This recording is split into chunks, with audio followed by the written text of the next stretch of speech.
Hi everybody, welcome to my loft on this February 9th day in February. It is an exceptionally warm day for February because there normally could be, you have snow up to your rear end, and today it said on the weather part on my computer that tells the temperature and the wind, as you can hear. It is quite windy. You'll hear the wind chimes out at the back here singing their lovely song that they sing every day. And I'm just going to check and see what the temperature is. So just bear with me. It is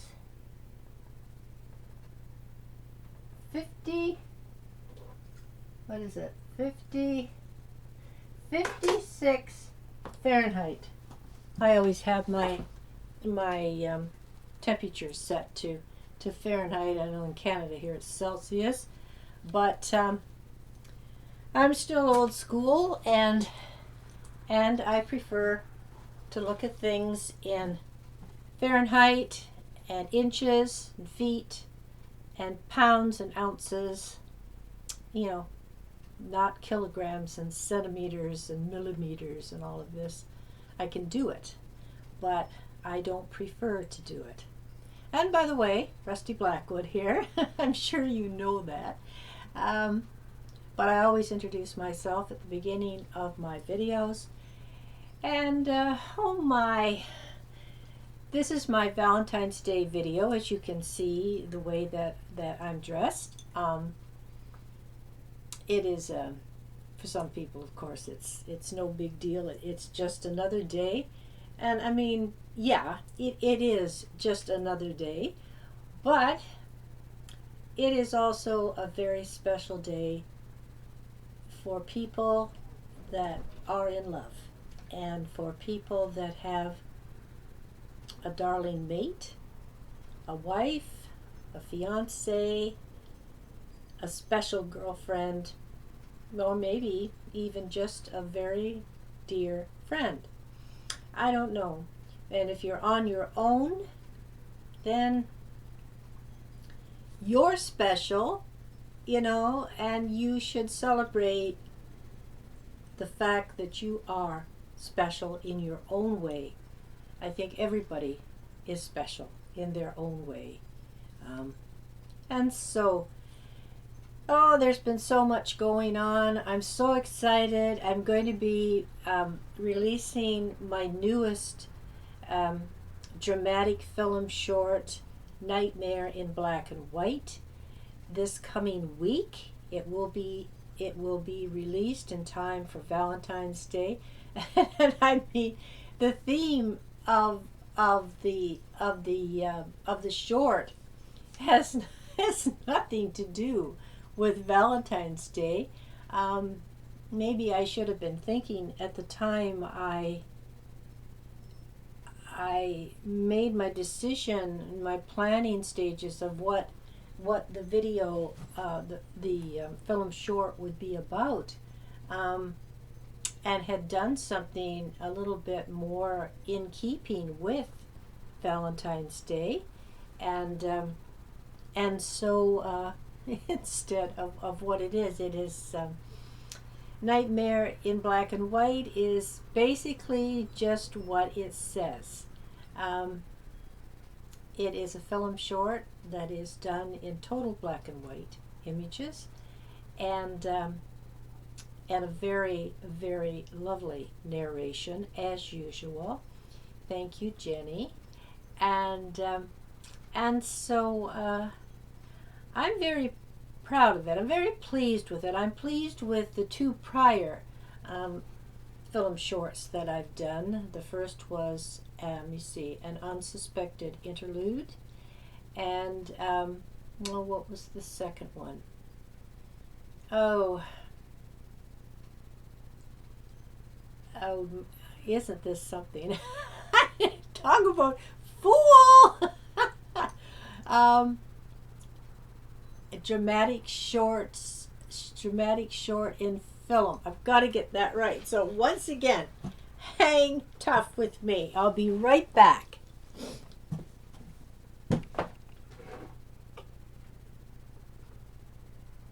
Not very far away here, but I'm telling you, I should be better prepared when I come to do something like this. And most of the time I am. But I'm just I just drew a blank there. Yes, the impact of dramatic art, which is dramatic art is a genre all its own. It is for me. I just like the arts. Period. As I've told you many times, I love all aspects of it. I love all areas of art, whether it is singing, whether it is acting, whether it is writing, whether it is dance, whether it is sculpture, whether it's art. So many different genres and so many different disciplines, and all round entertainment for anyone at all, regardless of the age, right from tiny little children, music that can soothe little babies to sleep, right up to writing or a television program or a movie that could entertain someone over 100 years old. And so, and it's endless. The spectrum of art is absolutely endless. What you can do, what you can think up, how you can present it. And I get a tremendous amount of enjoyment from doing these dramatic film shorts. And I like comedy too, very, very much. As in, you will know that with my Durwood Tugbottom comedy series. My dear old eccentric Englishman from dear old London town that comes to Canada looking for the perfect retirement. Of course, that it just doesn't happen. And he is very opinionated. He's very eccentric. He's very abrupt, and it's his way or the highway attitude. And so and he was received extremely well. Dear old Durwood Justice Tugbottom is a character from my brother Rick Beecroft's imagination. And at times I think my brother has as vivid of imagination as little sister here. And but he came up with him, and he gave him to me to do with what I want, and which I have done in 3 comedy shorts, and they are all available on Amazon, of course, in paperback and Kindle. I believe they're in Kindle. I would have to check that, but I think they are in Kindle. But they definitely are in paperback, and because they are what is considered a short. I believe the longest one was the very last one, Durwood Goes Caribbean. I believe is 80 pages, and the first one, The Misadventures of Durwood Tugbottom, and the second, Durwood Returns, are both much shorter in page count, and you could very easily sit down and read them in a couple of hours. Maybe if you are a fast reader, you could do it in less time than that. And the main part is that you will laugh your head off, and that is the reason and the intent behind Durwood, and writing him into these series of comedy shorts. And I promise, I will do another one, possibly two more, but definitely one more. I had planned originally to just leave it with the three comedy shorts that I had written, but he was received so well that, and I have been asked, how about, please, are you going to do another one? Please do another one. And, or a couple more, or three more, or whatever. So we'll take it one at a time. And, but I just haven't been able to get my head in the right mindset to write Durwood. Because I have got to be, and I can only speak from my own experience, writing assorted genres and different stories. I've got to be in the right mindset in order to write it, where I feel that it will be accepted the way I feel it when I write it, and I have to get into this silly mood, and so it keeps me going to keep myself grounded and centered, because I'm laughing so hard at this silly Durwood and the endless escapades he and his best buddy Robbie McEwen what they get into, and so I guess if I'm practically in hysterics with laughter writing it, I'm hoping that those who read it will get the same reaction, because that's the intent. That's the whole reasoning behind the Durwood Tug-Bottom comedy shorts.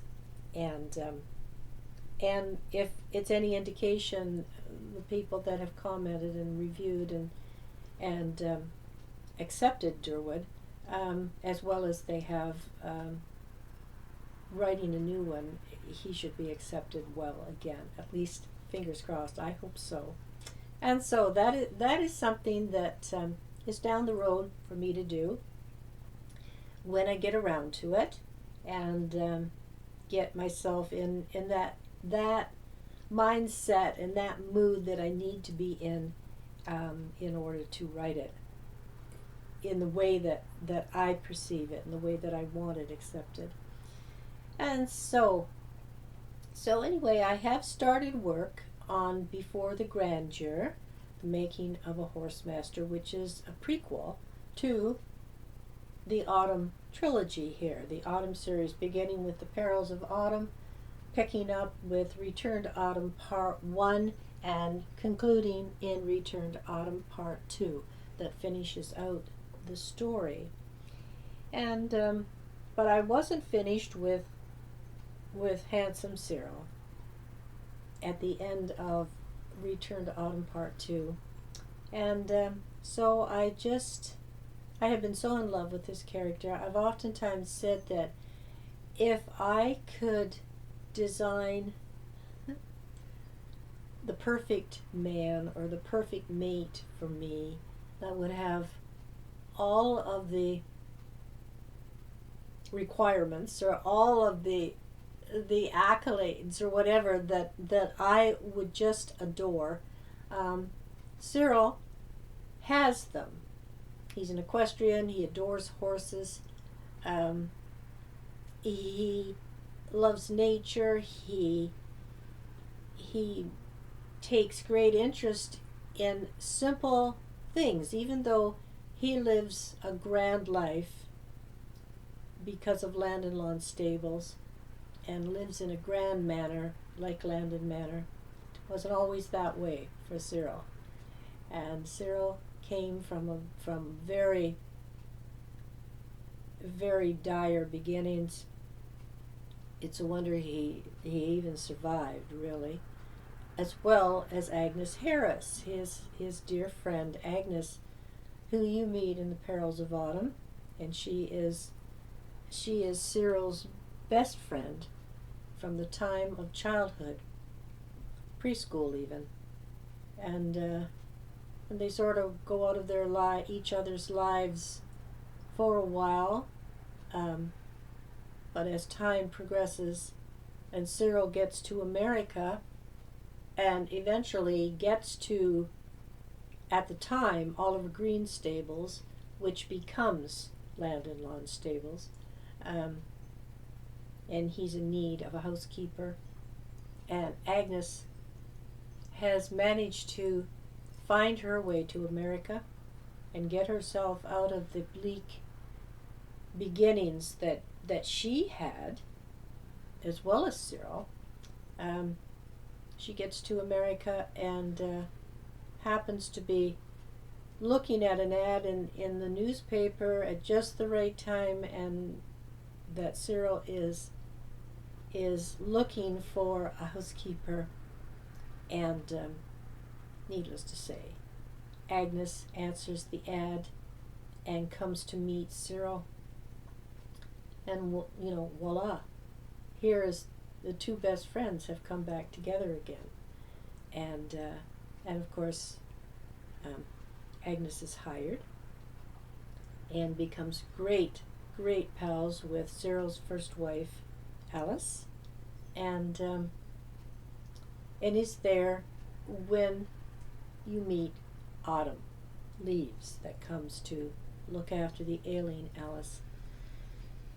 And so I haven't written too awfully far yet. I've got about 2.5 chapters that I could say are acceptable and are finished. I still have to enlarge the first chapter in page count, and this is really basically just a rough draft right now, and but I don't really work in that type of system that some writers would use, where they just write a rough draft, which is the first draft, then they would polish it up a bit, maybe add a little to it, maybe remove something, like second draft, and third draft is you get the picture as it goes, as it climbs in count. By the time it is exactly totally finished and ready to publish, you may have written half a dozen drafts. I have done that system, but I prefer to write as it comes to me. I don't block out a book like some do, where they have the beginning, they have the middle, and they have the end. Sometimes I've written the end to a book before I've even really begun the book. But I like to, as it comes to me, I write. And that has seemed to work well for me over the years, as opposed to a regimented way, it has to be this way. That type of method. For me, I have to be able to feel what I'm writing, and I have to be able to feel it with the impact that I'm hoping the reader will receive, and in turn understand it. And so far, touch wood, I've been able to manage to write my work that way, and it's always finished out properly for me, and been received well. Has gotten very, very good reviews. I am, as I've said in prior videos, I'm very, very pleased with the Autumn series of books that has become sort of known as the Autumn Trilogy, and all 5-star novels, and great reviews. And you can check out these reviews on my official website, rusty-blackwood.com. You can go to each novel on the book page. Each title has its own page, and its own set of reviews on that page. You're not going to find very many reviews for my work on Amazon, but you will find a tremendous all of my reviews for each of the books, starting with Passions in Paris, Revelations of a Lost Diary, all of the reviews that they have received over the years. And I think with Amazon, Amazon is a great venue, a great outlet for putting your books on for sale worldwide, as opposed to maybe putting them on other sites that where they could sell, of course, but everybody seems to go to Amazon for everything. And when I first started publishing my novels, I used to use CreateSpace, which was a subsidiary of Amazon. It was their writing program. And then CreateSpace went by the way, and now you can publish directly through Amazon itself if you choose to, or if you choose to publish a different way, you can still upload it to Amazon and sell it through Amazon. And so I have published all of my Durwood Tug Bottom comedy series directly through Amazon. I used Amazon to publish them. I wrote them and put them through Amazon to be released. And but of course my novels, it's a little bit more entailed there, because you're looking at anywhere from 250 to 410 pages in a novel. And unless you're really computer savvy on knowing how to work graphics and HTML and all of this stuff, it can just be overpowering. It can be overwhelming, and you can find yourself, you don't know what you're doing, and that would be me. With the Durwood comedy series, I could, because I was just publishing them straightforward, and they were small manuscripts. So really, there wasn't all that much to have to work with in sizing and this type of stuff. Whereas a novel, there's a lot more entailed in publishing a full-length novel. And I'm not going to attempt that. I've always had my publicist, Don McCauley, has always done all that type of work for me. And between the two of us, like, we've always done my covers of my books, of my novels. When I came out with the Passions Revelations, from then on, Don, with the exception of the Perils of Autumn, because I published that through Talwell Talent here in Canada, out in British Columbia, and because I went with Talwell, I went totally with Talwell, and they did the cover and everything, the interior and everything in the book, whereas Don and I had done the covers prior to Perils of Autumn. We did Passions, Revelations, and we did Willow's Walk, and then Talwell did the Perils of Autumn, and Don and I did both of the Return to Autumn Part 1 and Part 2, and we published the interiors of these two, of the sequel as well, and that's what I will be doing for the prequel. We'll be working with Don on the prequel when the time comes to release it, and so, as well as the cover for it. And so that is where I'm at right now with my new venture, my new novel. And I am not even going to begin to think of a time frame of release. I had hoped to have it done and able to release it over the summer, definitely early fall, and but now, I mean, I've had a few setbacks, and of course stepped back from it, and now I've started writing it seriously, and so but I would expect. I don't usually work over the summer, so I'll just have to see if the summer turns out to be cool and damp summer, where I'm not spending a lot of time outside. Then I may choose to write and continue working on Before the Grandeur, to see if I can't get it out for, say, a mid-fall release, or definitely late fall or early winter. And but it will come when it comes, and you know, hopefully no more setbacks like I have been putting up with for quite some time. And so, but things are coming along, and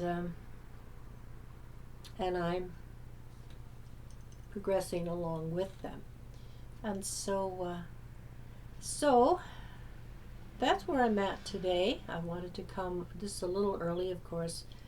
Valentine's Day isn't until next Wednesday, but with this new release of the release coming of the new dramatic film short, Nightmare in Black and White, that is going to be coming out next week as well, and I'm hoping in time for Valentine's Day.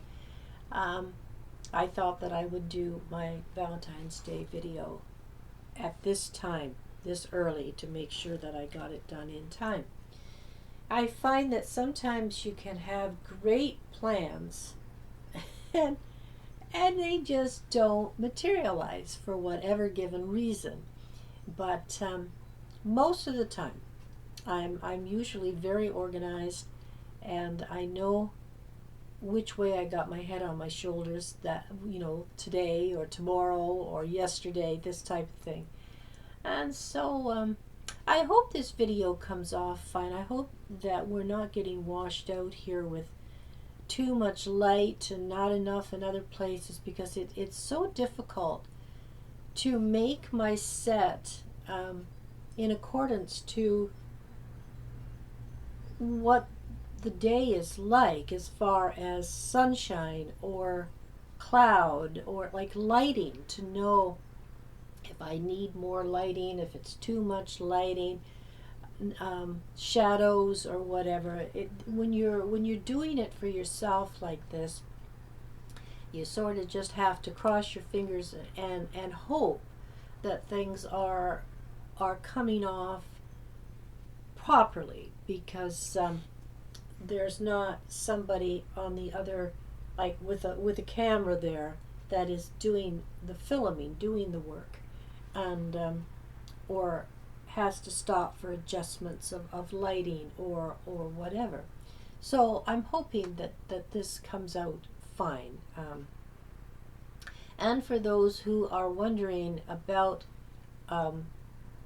when I have my special guest, Gina Iafredi, another Niagara romance novelist from St. Catharines here. She and I have become extremely good friends over the years, and so I'm going to be having her come and share a video with me, and where I'm going to introduce her to all of you, and we're going to talk about her work and get you introduced to her, and I'm hoping to be able to help her get a YouTube channel organized for her, so that she can do what I do.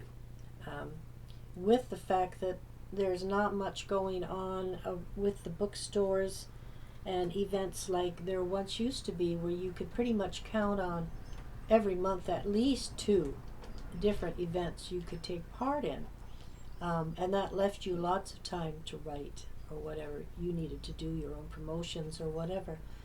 But that isn't happening, right? At least right now. I keep hoping that in time Um, it will. It will happen, and so then we can begin again. But in the meantime, um, you have to do what you have to do, and so therefore that is where the internet is a godsend and worth so very very much to an independent author. And so I've just crossed the 30-minute mark, and so I'm going to stop the video and wish you all a wonderful afternoon, or if you're still in morning hours, or if you're in the evening now, or even if you're in the middle of the night, wherever you are, I hope that things are going well for you. I hope you're staying well and standing strong, and not bending an inch as far as the governments of our countries, let's put it that way, what they've got up their sleeve. And so I wish God's blessings to each one of you, and I ask you to please like this video. Please share it around on your assorted media if you would, and please comment it if you would, and please continue to subscribe to my YouTube channel. Just click on the subscribe, hit the bell so that you get immediate notification whenever I put out a new video, and you can come and join me. So until I see you again soon, I will wish you well. I'll ask you to please watch for Nightmare in Black and White, and check it out and comment it and share it around, and then I will be thinking about a new film short and what I will be doing in the next one after Nightmare in Black and White. So take care, everybody. Thank you so much. Thank you, Usha, for all that you do for my YouTube channel. And thank you to all my new subscribers. Thank you so very, very much. And I'll welcome new ones in advance and say thank you. Take care, everybody. Peace out for now, and be well. Bye-bye.